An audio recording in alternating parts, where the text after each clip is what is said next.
Fala galerinha, bem-vindo ao canal Barba da Química, professor Marcelo falando. Hoje vamos para a nossa quinta aula sobre a estrutura da matéria.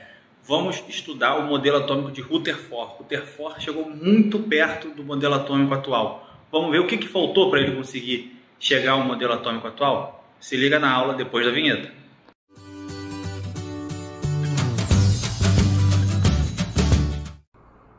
Vamos lá, pessoal, vamos dar início à nossa aula sobre o modelo atômico de Rutherford e vamos entender o que o Rutherford, o que faltou, na verdade, para o Rutherford chegar no modelo atômico atual.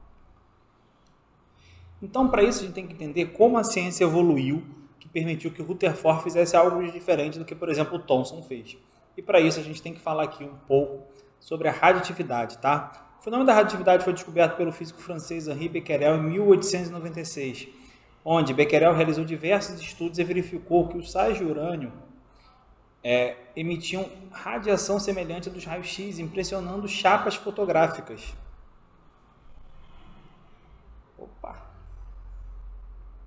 E daí, juntamente com o casal Curie, na verdade pegou um pouco dessas informações do que o Becquerel teve e conseguiu sim avançar um pouco nos estudos do Becquerel.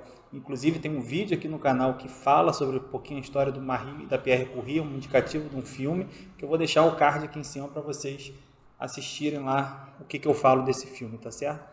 Então, o casal Curie ganharam 2 prêmios Nobel de Física e de Química pela descoberta dos elementos polônio e rádio, e eles descobriram que as substâncias radioativas elas eram capazes de ionizar um gás, impressionavam placas fotográficas e produziam cintilações ou pequenos focos de luz em certas substâncias, tais como o sulfeto de zinco, tá certo? Então, o casal Curie junto com Becquerel ganharam o Prêmio Nobel de Física em 1903 pela descoberta da radioatividade. Na verdade, pelos trabalhos sobre radioatividade, tá certo? Então, existem na natureza alguns elementos fisicamente estáveis cujos átomos, ao se desintegrar, emitem energia na forma de radiação, daí o nome radioatividade. É essa a propriedade que os átomos têm de emitir radiação, ou seja, essa é uma propriedade natural dos átomos. Alguns exemplos de elementos radioativos estão aqui: urânio 235, césio 137, cobalto 60 e tório 232.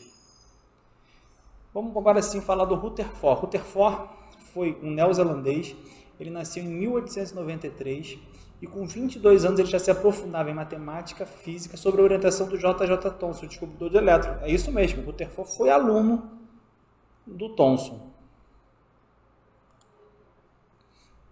Então está aqui a figura, né, do Ernest Rutherford. E aqui está o átomo de Rutherford. Na verdade, o átomo de Rutherford representa esse modelo aqui, onde o átomo de Rutherford fala o seguinte: ele representa o átomo constituído de um pequeno núcleo rodeado por um grande volume, no qual os elétrons estão distribuídos. O núcleo carrega toda a carga positiva e a parte maior da massa do átomo, ou seja, Rutherford falou que a gente tem o núcleo no átomo, tá certo? Esse núcleo é responsável pela massa do átomo, é a parte maciça do átomo, e ele é positivo. E em volta dele tem os elétrons, que têm uma carga negativa, porém uma massa desprezível. Aí vem a pergunta: qual foi o experimento que fez o Rutherford chegar a essa conclusão? Então tá aqui, o experimento que fez o Rutherford chegar a essa conclusão foi esse aqui. Ele colocou, né, um emissor radioativo, o elemento polônio, para atravessar uma folha de ouro. E também aqui tinha um anteparo que tinha sulfeto de zinco, que é o radioativo. Então ele observou o seguinte: a maioria dos raios não sofria desvio, passava direto pela folha de ouro, que era algo que ele esperava. Porém, ele observou que alguns poucos sofriam desvio e alguns, em menor quantidade ainda, voltavam. Então, como o Rutherford explicou isso? Ele explicou da seguinte maneira quando ele elaborou o modelo atômico dele: que a grande maioria passava direto pelo átomo porque não se chocava, passava direto pela placa de ouro porque não se chocava absolutamente com nada, não se chocava com o núcleo do átomo e não passava perto o suficiente desse núcleo.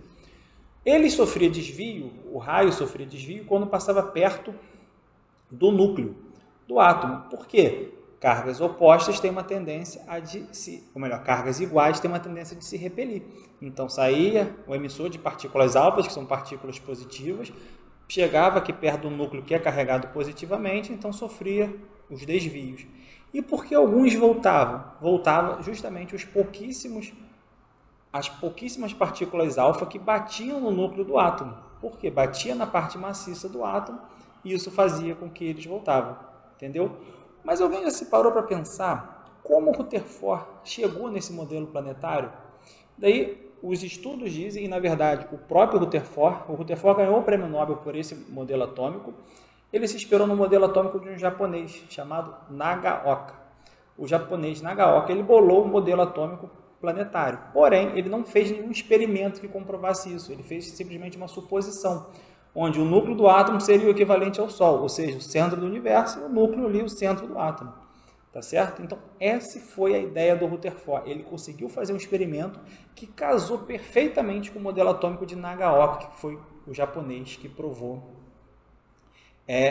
que propôs esse modelo atômico. No seu discurso do Prêmio Nobel, o Rutherford reconheceu isso e agradeceu ao Nagaoka por esse artigo publicado, né, que enviou, inclusive, para o Rutherford.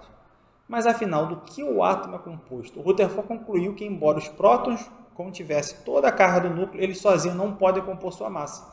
Ou seja, o Rutherford supôs que existiria ali alguma outra partícula que ia ajudar na massa do núcleo e, além disso, iria também fazer com que os prótons não estivessem sozinhos ali, meio que compensasse essa repulsão eletrônica. Afinal, próton com próton, positivo com positivo, ia ter uma ideia de se repelir. Então, esse problema da massa foi resolvido em 1932, quando o inglês Chadwick descobriu uma partícula que tinha aproximadamente a mesma massa de um próton, mas não era carregada eletricamente. Na verdade, o Chadwick descobriu o nêutron, e daí já começou a ganhar mais corpo o modelo de Rutherford. Mas Rutherford não conseguiu explicar uma coisa. Rutherford não conseguiu explicar, na verdade, o papel do elétron no átomo. Por que o elétron ficava ali girando ao redor do núcleo do átomo e não perdia a velocidade? Na verdade, não perdia ali a força dele, só girava em torno do átomo sem sofrer nenhuma perda de energia, que é a melhor palavra.